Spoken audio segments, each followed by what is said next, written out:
तो हेलो दोस्तों, कैसे हैं आप लोग। हमने पिछली वीडियो में देखा था इससे रिलेटेड जो फैक्ट्स थे, जैसे कार्य तथा ऊर्जा जो चैप्टर है, इसमें हमने पीछे बहुत सारी चीज़ों पर डिस्कस किया हुआ है। ठीक है, जिसे आप पिछली वीडियो में जा कर के देख सकते हैं। तो चलिए आज देखेंगे कि एक नियत बल द्वारा किया गया कार्य क्या है। ठीक है ना, इसको समझते हैं और आगे बढ़ते हैं। ठीक है, तो यहाँ लिखा है कि विज्ञान में कार्य को कैसे परिभाषित किया जाता है। तो विज्ञान में कार्य को कैसे परिभाषित किया जाता है, ये बातें यहाँ पर देखिएगा। इसे समझने के लिए पहले हम उस स्थिति पर विचार करते हैं जब बल विस्थापन की दिशा में लग रहा हो। जब बल किधर लग रहा हो? विस्थापन की दिशा में। ठीक है, मान लीजिए किसी वस्तु पर एक नियत बल F कार्य करता है। एक नियत बल F क्या करता है? कार्य करता है। मान लीजिए कि वस्तु बल की दिशा में s दूरी विस्थापित भी हो जाती है। मान लीजिए W कार्य किया गया है भी, यहाँ पर W किया गया कार्य भी हो जाता है। यहाँ पर कार्य की परिभाषा के अनुसार किया गया कार्य बल तथा विस्थापन के गुणनफल के बराबर होता है। कह रहे हैं यहाँ पर कि जो कार्य की परिभाषा होती है वो बल, कार्य की जो परिभाषा है इसके अनुसार क्या होता है, कार्य जो होता है वो बल तथा विस्थापन के गुणनफल के बराबर होता है, और बल और विस्थापन के गुणनफल के बराबर होता है। ठीक है, तो इसके अनुसार W बराबर क्या हो जाएगा?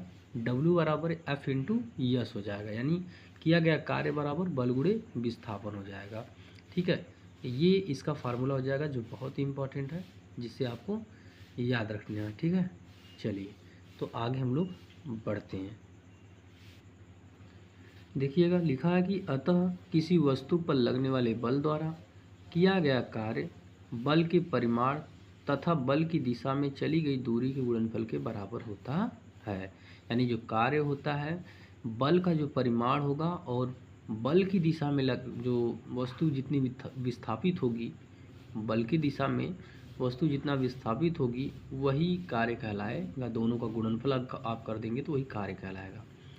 कार्य में केवल परिमाण होता है। कार्य में क्या होता है? केवल परिमाण होता है। ठीक है ना, तो तथा कोई दिशा नहीं होती, इसलिए कौन सी राशि हो जाएगी? कार्य में केवल परिमाण है, दिशा नहीं है, तो अदिश राशि हो जाएगी। कौन सी राशि हो जाएगी? अदिश राशि। ठीक है, समीकरण 10.1 में यदि F = 1N तथा S = 1M हो तो बल द्वारा किया गया कार्य, अगर एक बल भी आपका एक है, विस्थापन भी एक है, तो आपका कार्य भी एक हो जाएगा। ठीक है ना, एक हो जाएगा। यहाँ बल का मात्रक न्यूटन मीटर, बल का मात्रक क्या है? न्यूटन मीटर या जूल होता है। क्या होता है? सॉरी, बल नहीं, यहाँ बल का मात्रक लिख दिया यहाँ पर, यहाँ कार्य का मात्रक हो जाएगा न्यूटन मीटर। ठीक है, कार्य यहाँ पर कार्य रहेगा। ठीक है, ये गलती है यहाँ पर, हम भी ध्यान देखिएगा। तो कार्य का मात्रक न्यूटन मीटर हो जाएगा या जूल होता है। कार्य का मात्रक न्यूटन मीटर या जूल होता है। ठीक है, इसको ध्यान दीजिएगा। आगे बढ़ते हैं। अतः एक जूल किसी वस्तु पर किए गए कार्य की वह मात्रा है जब 1 न्यूटन का बल वस्तु को बल की क्रिया रेखा की दिशा में 1 मीटर विस्थापित कर दे। जब कोई बल क्या करे? वस्तु को 1 मीटर तक, 1 न्यूटन का बल वस्तु को 1 मीटर तक अगर विस्थापित कर देगा तो 1 जूल कार्य हो जाएगा। ठीक है, समीकरण 10.1 को ध्यानपूर्वक देखिए। यदि वस्तु पर लगने वाला बल शून्य हो जाए तो किया गया कार्य भी कितना होगा? तो किया गया कार्य भी शून्य हो जाएगा। अगर वस्तु पर लगने वाला बल शून्य हो जाएगा, इस फार्मूले को बार बार कह रहे हैं देखने के लिए, तो आप इस फार्मूले को एक बार देख ही लीजिए। ठीक है, इस फार्मूले में अगर F की जगह 0 रखेंगे तो W की वैल्यू भी तो क्या आएगी? 0 आएगी। ठीक है, तो इस पे आप ध्यान दीजिए, इसी फार्मूले की बार बार बातें हो रही हैं यहाँ पर। तो 10.1 को ध्यानपूर्वक देखिए। यदि वस्तु पर लगने वाला बल शून्य है तो किया गया कार्य भी क्या हो जाएगा? शून्य हो जाएगा। कितना होगा? यदि वस्तु का विस्थापन शून्य है तो किया गया कार्य कितना होगा? तो भी शून्य होगा। उन दशाओं का उल्लेख कीजिए जिनका कार्य होने के लिए पूरा होना आवश्यक है। ठीक है, इन सब बातों पे ध्यान देना है। आगे बढ़ते हैं और इसको देखते हैं। ठीक है, थोड़ा सा मैं जूम आउट कर देता हूँ। ठीक, हल्का सा, चलिए यहाँ देखिए लिखा है किसी वस्तु, ठीक है 10.1, किसी वस्तु पर 5 न्यूटन बल लग रहा है। ठीक है, बल की दिशा में वस्तु 2 मीटर विस्थापित हो जाती है। 5 न्यूटन का बल भी लग रहा है और 2 मीटर विस्थापित भी हो जा रहा है। यदि विस्थापित होते समय लगातार वस्तु पर बल लगता रहा, हमेशा बल लग रहा है, उसके ऊपर विस्थापित हो रही है, बल लग रहा है, तो समीकरण इतने के अनुसार किस किया गया कार्य होगा। जो समीकरण W बराबर F इंटू एस है उसके अनुसार कार्य कितना होगा, तो 5 इंटू 2 यानी 5 बल हो जाएगा, 2 मीटर विस्थापन हो जाएगा, दोनों का गुणा हो जाएगा, तो 10 न्यूटन यहाँ पर न्यूटन मीटर या 10 जूल का कार्य हो चुका रहेगा। ठीक है ना, इतना कार्य हो जाएगा। तो इसे आप देख सकते हैं यहाँ पर इस फिगर में भी एक बना करके दिखाया गया है कि यहाँ पर वस्तु थी 5 न्यूटन का बल लगाएं, 2 मीटर विस्थापित हो चुकी है ये, तो कितना कार्य हो गया यहाँ पर 10 जूल का कार्य हो चुका है। ठीक, चलिए तो आगे बढ़ते हैं। एक यहाँ पर देखिए क्वेश्चन लिखा हुआ है, इसको समझिए। लिखा किसी वस्तु पर 7 न्यूटन का बल लगता है। किसी वस्तु पर कितने का 7 न्यूटन का बल लगता है। मान लीजिए बल की दिशा में विस्थापन 8 मीटर हो गया। ठीक है, मान लीजिए वस्तु के विस्थापन के समय लगातार वस्तु पर लगता रहा बल, इस स्थिति में किया गया कार्य कितना होगा। तो वही आपको फार्मूला लगा देना है, W बराबर F इंटू एस। इसी फार्मूले पे 7 न्यूटन का बल है, 8 मीटर विस्थापित हुआ, तो 7 वाटे 56 आपका कार्य हो जाएगा। ठीक है, 56 जूल, इसको लगा लीजिएगा, बिल्कुल उसी पे डिपेंडेंट क्वेश्चन है। एक अन्य स्थिति पर विचार करें जिसमें बल तथा विस्थापन एक ही दिशा में है। एक अन्य स्थिति पर विचार करना है यहाँ पर आपको, जिसमें बल और विस्थापन क्या हो, एक ही दिशा में हो। बल भी उधर ही लग रहा है, विस्थापन भी उधर ही हो रहा है। एक बच्चा किसी खिलौने कार को चित्र 10.4 में दर्शाए अनुसार धरती के समानांतर खींच रहा है। बच्चे ने कार के विस्थापन की दिशा में बल लगाया, विस्थापन की दिशा में बल लगाया है। इस स्थिति में किया गया कार्य बल तथा विस्थापन के गुणनफल के बराबर होगा। इस प्रकार की स्थिति में बल द्वारा किया गया कार्य धनात्मक माना जाता है। जैसे यहाँ पर आपको दिखाते हैं एक कार, यहाँ पर कार है। ठीक है, ये कार अपनी तरफ वो क्या कर रहा है, अपनी तरफ खींच रहा है बच्चा। ठीक है, बांध करके उसको रस्सी अपनी तरफ खींच रहा है और अपनी तरफ बल भी लग रहा है। ठीक है, बल भी लग रहा है उसके ऊपर और वो अपनी तरफ उसको खींच भी रहा है। खींचना ही तो बल होता है। यहाँ पर खींचा तो उसके ऊपर बल लग रहा है और उसकी तरफ भी विस्थापित हो रहा है। तो ऐसा जो मतलब किसी वस्तु पर बल लगाया जाए, जिस दिशा में बल लगाया जाए उस दिशा में अगर वस्तु विस्थापित हो रही है तो वो आपका धनात्मक हो जाएगा। ठीक है, कार्य कैसा हो जाएगा, धनात्मक कार्य हो जाएगा। आगे देखिएगा यहाँ पर, अब एक स्थिति पर विचार करें जिसमें कि एक वस्तु समान वेग से किसी नियत दिशा में गति कर रही है और उस पर विपरीत दिशा में एक अवमंदन बल, अवमंदन मतलब दूसरी तरफ उसके ऊपर बल लग रहा है, जिधर वस्तु विस्थापित हो रही है उसकी विपरीत दिशा में यफ आरोपित किया जाता है।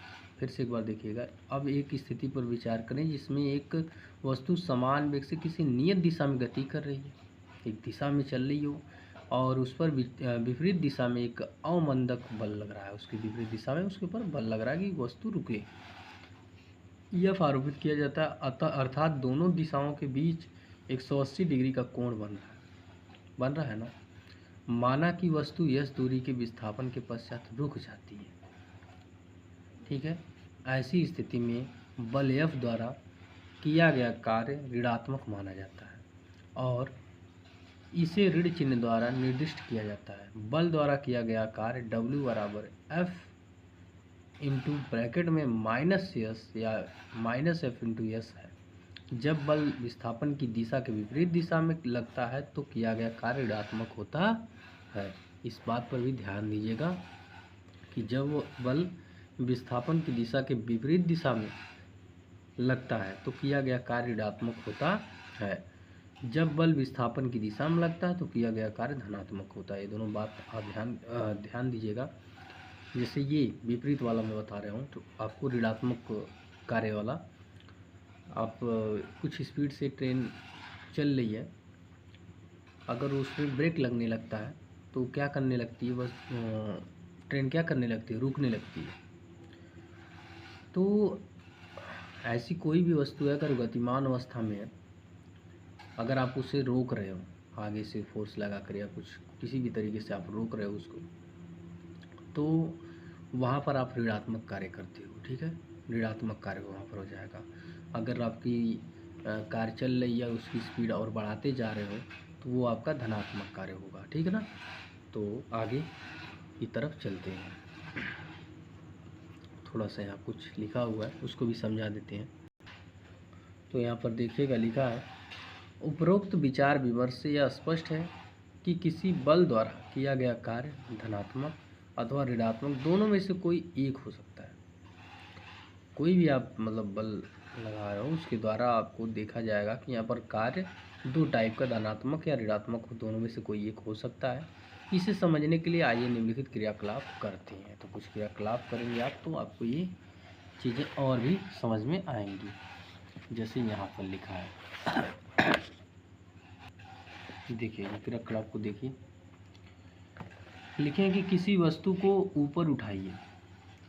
आपके द्वारा वस्तु पर लगाए गए बल के द्वारा कार्य किया गया। वस्तु ऊपर की ओर चलती है, आपके द्वारा लगाया गया बल विस्थापन की दिशा में है, तथापि वस्तु पर गुरुत्वीय बल भी कार्यरत है। इनमें से कौन सा बल धनात्मक कार्य कर रहा है, कौन सा बल ऋणात्मक कार्य कर रहा है, कारण बताइए। जैसे आप बता रहे हैं पर हम लिखा, किसी वस्तु को जब आप ऊपर उठाते हैं तो आपके द्वारा एक बल लगाया जाता है, एक पृथ्वी द्वारा गुरुत्वाकर्षण बल भी उसके ऊपर लगाया जाता है। आप तो ऊपर की तरफ उसको उठा के बल लगा रहे हो, उसको ऊपर की तरफ उठाते हुए, लेकिन गुरुत्वाकर्षण बल उसको नीचे की तरफ दबा रहा है। ठीक है, नीचे की तरफ उसको खींच रहा है, वो पृथ्वी खींचती है एक वस्तु को नीचे की तरफ, तो उसके ऊपर बल लग रहा है। तो यहाँ पर आपको धनात्मक जिधर आप चाह रहे हैं बल लगा के उसको विस्थापित करना वो भी हो रहा है, और ऊपर से थोड़ा सा उसकी स्पीड में कमी भी की जा रही है। ठीक है ना। तो ऐसे में आप देख सकते हो कि यहाँ पर धनात्मक कार्य और ऋणात्मक कार्य दोनों प्रकार का हो रहा है, आपको मिल रहा है। ठीक है, और इसमें और भी देखते हैं क्या बातें बतानी थी। पर बल के द्वारा कार्य किया गया, वस्तु पर ऊपर की ओर चलती है, आपके द्वारा लगाया गया बल विस्थापन की दिशा में है, तथापि वस्तु पर गुरुत्वीय बल भी कार्यरत है। इनमें से कौन सा बल धनात्मक कार्य हो। जब आप ऊपर की तरफ वस्तु को करेंगे तो वो धनात्मक हो जाएगा, और गुरुत्वाकर्षण बल जब उसको नीचे की तरफ खींच रहा है तो वो उसका जो है, ठीक है, जब उसको नीचे की तरफ वो खींच रहा है, आप बल भी लगा रहे हो, नीचे की तरफ खींच रहा है, तब ऋणात्मक होगा। अगर वो सिर्फ नीचे की तरफ खींचेगी, आप बल नहीं लगा रहे हो, तो भी वो धनात्मक ही रहेगा। ठीक है, दोनों स्थितियों में यहाँ पर ऊपर की तरफ आप कर रहे हो, ठीक है, तो धनात्मक और ऋणात्मक दोनों रहेगा, और ऊपर से अगर कोई वस्तु नीचे की तरफ आ रही है तो उसके साथ सिर्फ धनात्मक रहेगा कार्य। ठीक है, आगे बढ़ते हैं। यहाँ पर तो देखिए एक क्वेश्चन है, ठीक है, जिसको समझते हैं। लिखा कि एक कुली 15 किलोग्राम का बोझ धरती से 1.5 मीटर ऊपर उठाकर अपने सिर पर रखता है। उसके द्वारा बोझ पर किए गए कार्य की परिकल्पना कीजिए। मतलब यहाँ परिकलन करना है। ठीक है, तो इसको देखते हैं।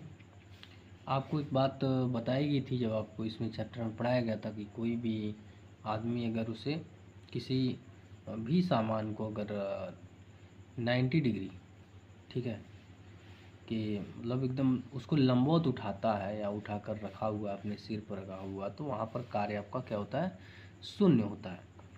तो यहाँ पर द्रव्यमान आपका देख रहे हैं यम है, यम 15 kg है, और विस्थापन आपका कितना हो गया है 1.5 मीटर, और वहाँ से नीचे से ऊपर की तरफ उठाया तो इतना उसका विस्थापन हुआ। तो पूरा फार्मूला का कार्य का क्या होता है, अभी तो आपको कार्य का फार्मूला सिर्फ W बराबर F इंटू एस मिला था, लेकिन यहाँ पर आपको ये कार्य थोड़ा सा मिलेगा। अभी यहाँ पर देखिए थोड़ा सा डाउट बना दिया ये क्वेश्चन, क्योंकि ऐसे क्वेश्चन में कई जगह जीरो भी लिखा रहता है। कैसे? इसका एक फार्मूला अलग से होता है। W बराबर होता है F into S cos theta, ठीक है। तो जब किसी वस्तु को आप लंबवत उठाते हैं तो वहाँ पर 90 डिग्री का एंगल बनता है, तो यहाँ 90 आ जाता है, जिससे ये दोनों वैल्यू आप कितना भी रख लो, ठीक है। और यहाँ पर 90 कॉस 90 डिग्री का वैल्यू क्या होता है? जीरो होता है, जिससे ये सारी वैल्यू जीरो हो जाती है, तो W बराबर जीरो बचता है। लेकिन यहाँ पर इन्होंने W बराबर F इंटू एस करके F की जगह mg रख लिया है। F बराबर ma होता है, अगर इन केस अगर आपकी वस्तु ऊपर नीचे होती है तो g लगाना पड़ता है, ठीक है। तो g की वैल्यू 10 रख करके इन्होंने ये कैलकुलेशन कर रखी है, जिससे 225 न्यूटन मीटर यानी 225 जूल आपका आंसर आ रखा है। तो इसको अभी हम चेक करेंगे, फिर उसके बाद फाइनली आपको इसका आंसर बता देंगे, ठीक है। तो चलिए, यहाँ तक आपको समझ में आ चुका होगा सारी बातें। अब नेक्स्ट डे का जो चैप्टर है वो यहाँ से स्टार्ट होगा, ऊर्जा के यहाँ से, ठीक है। उसी पे यहाँ पर भी एक बहुत सारे क्वेश्चंस दे रखे हैं। ये आपका हम कब कहते हैं कि कार्य किया गया है, ये सारी बातें हैं, इसको कल हम लोग डिस्कस करेंगे, ठीक है। तो चलिए मिलते हैं नेक्स्ट वीडियो में, तब तक के लिए आप लोग इतना सीखते रहिए और पढ़ते रहिए।